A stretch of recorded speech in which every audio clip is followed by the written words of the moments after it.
Hello, my fellow thrill seekers. Welcome to a bone-chilling episode of Tales from the subreddit. Today, we're diving deep into the darkest corners of Reddit to bring you 5 of the most terrifying horror stories ever shared. Leave the lights on when you read these bone-chilling stories of average people encountering the paranormal. Story 1. The Unrest Stop. I was driving across country with my mom and sister when I was 16 and my sister was 20. It was late, but we were well rested still and alert. We were driving along an interstate and needed gas and a bathroom break, so we stopped at the only rest stop in 200 miles. There was a van full of teenagers on a road trip at the gas station, as well as a small gray car parked at the pump in front of us with 2 young men standing still outside of it. When we got there, everything felt wrong. We'd been on the road for days and seen many rest stops at night and had never been afraid until then. My mom and sister went inside and I stayed in the car. I heard the teenagers say they were creeped out and couldn't get the pump to work, and they left in a hurry. I was watching the car in front of us, and the 2 men had not moved at all. Not an inch. They weren't talking. They weren't on phones. They were just standing there, still as stone. My sister and mom came running back out to the car. And when they got in, the 2 men slowly turned to look at us while not moving or pivoting the rest of their bodies. And I swear to God, we all saw the same thing. They had eyes dark as pitch and empty. Truly empty. Not black, not reflecting any light at all, just a void. We sped out of there and didn't stop until we were in the next city. The worst thing about the entire experience? We couldn't find the place on any map. We knew exactly which spot on the interstate to look, and we couldn't find it on Google Maps or any paper map we had. We even asked locals about the creepy gas station out on that stretch of road and got only confused looks. We've traveled on that interstate since, and there is no rest stop. Story 2. It was good to see an old friend. When I was 37, I went to my high school reunion. I flew into the nearest airport and rented a car. The distance was about 35 miles through a very rural and almost abandoned part of the country. About 3 miles outside of town I see someone on the side of the road, flagging me down. It turned out that it was one of the guys I had attended school with. Jim gets in the car and we start talking. I had not seen him in 20 years, but he still looked the same, maybe a little older. We get to town and I ask him if he wants to come to the VFW and have a drink. He says no, just take me home.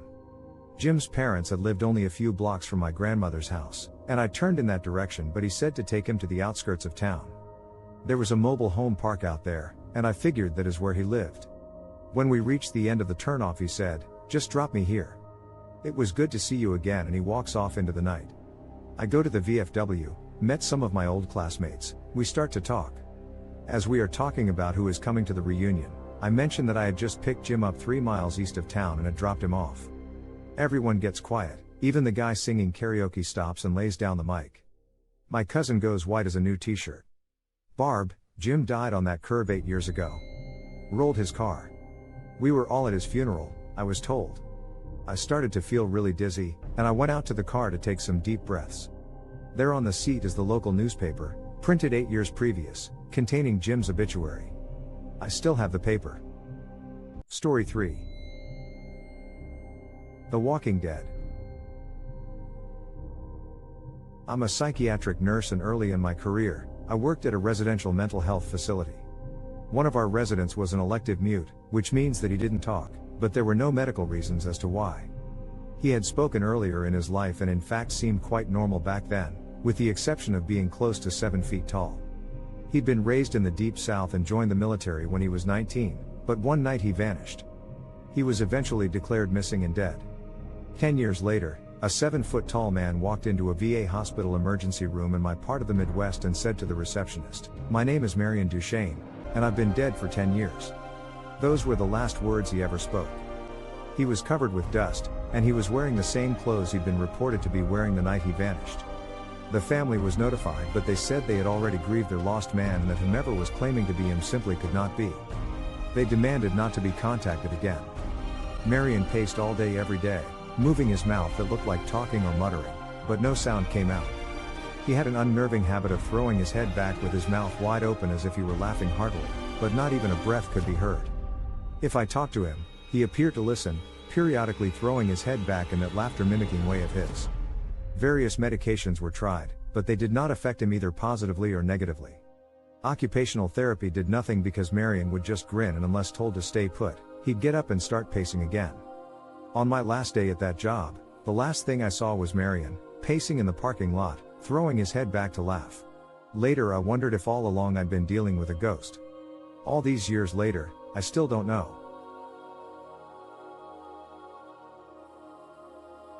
Before moving on to the next story, if you like these stories, please smash the like button and consider subscribing to my channel so I can keep bringing you more of these.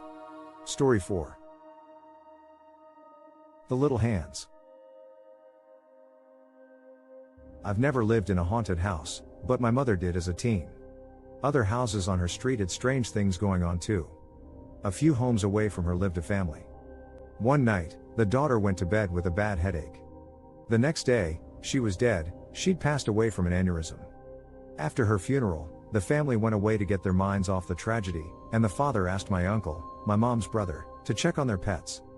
My mom and dad, who were dating at the time, went with him. My mother had heard there was a grand piano, and she wanted to play it. My dad was studying to be a veterinarian. After entering the house, my uncle and my father headed to the basement to see the animals, and my mother went to the piano on the ground floor. She was playing it when she felt something brush her ankles. She thought a cat must have left the basement and walked past her. She kept playing. And then she felt it again.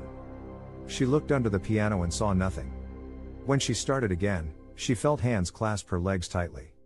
She dashed to the basement door, called my uncle and father, and waited for them. Back outside, my uncle could tell my mom was rattled and asked what was wrong. She told him what had happened, and he turned white. He told her the daughter who had died used to play a game with her father. When he played the piano, she'd crawl underneath, grab his ankles and push his feet up and down on the pedals. Story 5. Strange woman on the phone. A user on r/paranormal posted this hair-raising story about something she experienced in 2013 when she worked as an insurance claims inspector. She typically called her clients about 30 minutes before showing up for a site inspection. One day, she called a client's home phone to let them know that she was on her way, and a very old-sounding woman answered the phone with what sounded like a poor, static-filled connection. "Hello? Can you hear me? Hello?" After she was disconnected, she called back. There was no answer. She then tried the cell phone number on file, and a young woman answered, saying she was out but would return within 30 minutes. When she arrived, the insurance inspector rang the doorbell, thinking that whoever initially answered the home phone would answer the door. However, no one did. A few moments later, the young woman who answered the cell phone arrived.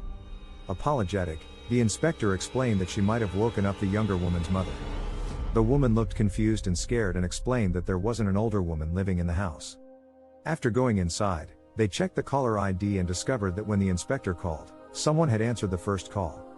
The young woman became pale and terrified as she explained that she had recently moved into this home and had been telling her husband that she thought their house was haunted by an old woman. Like watching horror stories like these? Please consider subscribing to my channel for daily horror content. Thanks for watching.